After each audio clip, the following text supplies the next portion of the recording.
Stephen. Where is he now? Ma'am, you are going live. 5, 4, 3.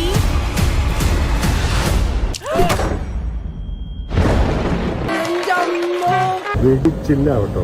അയ്യോ, ഒരു രക്ഷയില്ല. ഇതിലെങ്കിലും okay ആയാ മതിയായിരുന്ന മക്കളെ. ഉടുതുണി കഴിച്ചു ബാക്കി എല്ലാം പറ്റും. ഞാൻ രക്ഷപ്പെടും. Super hit sir. പണ്ട് എപ്പോഴോ കേരള രാഷ്ട്രീയത്തിൽ വെറും ഒരു MLA മാത്രമായിരുന്ന ഒരാൾ. അയാളെ എന്തിനാണ് സാർ ഇങ്ങനെ പേടിക്കുന്നത്? നമ്മൾ അറിയാത്തതെന്തോ സ്റ്റീഫൻ നെടുമ്പള്ളിയുടെ കഥയിലുണ്ട്. സാർക്ക് ഇപ്പിടി ഒരു ഫ്ലാഷ് ബാക്ക് ഇരിക്കുന്നു. ഒരു പോലീസുകാരനും പറഞ്ഞില്ല. ഇത് ഹബീബ് പറഞ്ഞ പോലെ നരിയാണേ. മനുഷ്യന്റെ തലയിലെത്ത് നേരെ ആവാനും അധികം സമയം വേണ്ട. എന്തായാലും കുഞ്ഞുമൊക്കെ രക്ഷപ്പെട്ടു. Zaid Masood. We have to end this war. സാമ്രാജ്യത്തിന്റെയും ബലത്തിൽ അങ്ങനെ വടക്കൻ വീട്ടിൽ കൊച്ചുകുഞ്ഞ് ഭായിയായി. പൊന്നോ, ഇതെങ്ങനെ സാധിക്കുന്നു അളിയാ?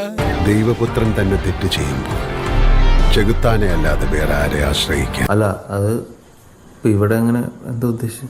ഉള്ളിൽ അർത്ഥമുണ്ട്. അതൊന്ന് ആലോചിച്ച് നോക്ക്. ഇനി നീ എങ്ങാനും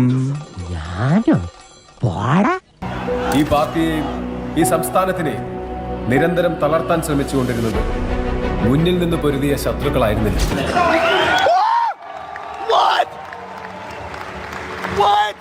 ജാൻവി അല്ലാതെ ഇന്ന് ഈ ലോകത്ത് രക്തബന്ധം എന്ന് പറയാൻ എനിക്ക് ഒരാളേ ഉള്ളൂ അങ്കിൾ.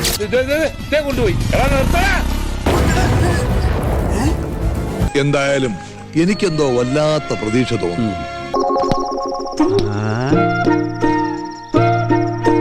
അതൊക്കെ എപ്പോഴേ കിട്ടി ബോധിച്ചു. അതൊക്കെ എപ്പോഴേ കട്ടുബോധിച്ചു. നിന്നെ പോലുള്ള വിവരദോഷികളും അല്പന്മാരുമാണ് മലയാള സിനിമയുടെ യഥാർത്ഥ പ്രതിസന്ധി.